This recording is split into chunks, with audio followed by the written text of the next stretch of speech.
పశ్చిమ గోదావరి జిల్లా పాలకొల్లు నియోజకవర్గం లంకల కోడేరులో పాలకొల్లు మండల వైఎస్ఆర్ కాంగ్రెస్ పార్టీ కార్యకర్తల ఆత్మీయ సమావేశంలో పాల్గొన్న నియోజకవర్గ వైఎస్ఆర్సీపీ ఎమ్మెల్యే అభ్యర్థి గుడాల గోపి. ఈ కార్యక్రమంలో వారితో పాటు TTD member Seshubabu, AP MBC corporation chairman Veeranna, నియోజకవర్గ పరిశీలకులు వాసురాజు, డీసీఎంఎస్ మాజీ చైర్మన్ తాతాజీ, వైసీపీ మండల అధ్యక్షులు ప్రభాకర్ తదితరులు పాల్గొన్నారు.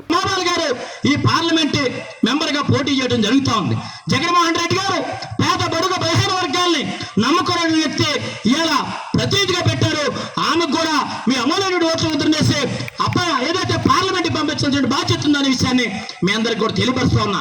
ఇవాళ సంక్షేమ పథకాన్ని దృష్టిలో పెట్టుకోండి, ఇవాళ పరిపాలన దృష్టిలో పెట్టుకోండి. అబద్ధాలు చెప్పే నాయకులు నమ్మొద్దు. ఇవాళ 3 కండువాలు వేసుకొని వస్తా ఉన్నారు మీ అందరి దగ్గరికి. అబద్ధాలు చెప్పడం గురించి చెప్తా ఉన్నారు. ఏదైతే అమ్మఒడి ఇవ్వటం కుదరదని చెప్పినటువంటి చంద్రబాబు నాయుడు, అమ్మఒడి ఇవ్వటాన్ని కుదరదని చెప్పినటువంటి చంద్రబాబు నాయుడు ఇవాళ ఎంతమంది చదువుకుంటే అంతమందికి అమ్మఒడి ఇస్తానని అబద్ధాలు చెబుతున్నటువంటి వ్యక్తి చంద్రబాబు నాయుడు కాదనే విషయాన్ని మీ అందరికి కూడా తెలియపరుస్తా ఉన్నా. అంతేకాదు వాలంటీర్లు ఇవాళ వాలంటీర్ వ్యవస్థ తీసుకొచ్చి ఒక చారిత్రాత్మకమైన కార్యక్రమాలు శ్రీకారం చుడితే వాలంటీర్లు సంచులు మోసుకునే ఉద్యోగం చెప్పినటువంటి వ్యక్తి ఇవాళ వాలంటీర్ల గంట 10,000 వస్తాడంట అని చెప్తా ఉన్నాడు.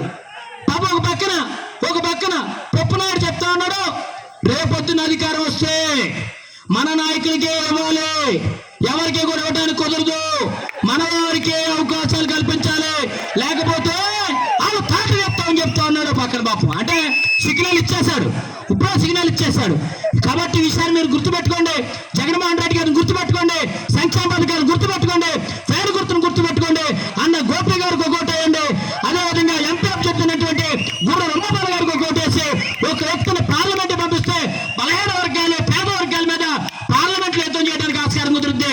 ఒక ఓటు ఎమ్మెల్యే అభ్యర్థిగా గెలిపించి అసెంబ్లీ పంపిస్తే జగన్మోహన్ రెడ్డి గారు మళ్ళా సంక్షేమ పథకాలు ఇవ్వడానికి ఆస్కారం కుదురుతున్న విషయాన్ని మీ అందరికీ కూడా తెలియపరుస్తూ ఈ చక్కటి అవకాశం ఇచ్చినటువంటి మీ అందరికీ కూడా హృదయపూర్వక ధన్యవాదాలు తెలియజేస్తూ జై జగన్, జై భీమ్, జై పోలీస్. మరిన్ని అప్డేట్స్ కోసం మా ఛానల్ని సబ్స్క్రైబ్ చేయండి.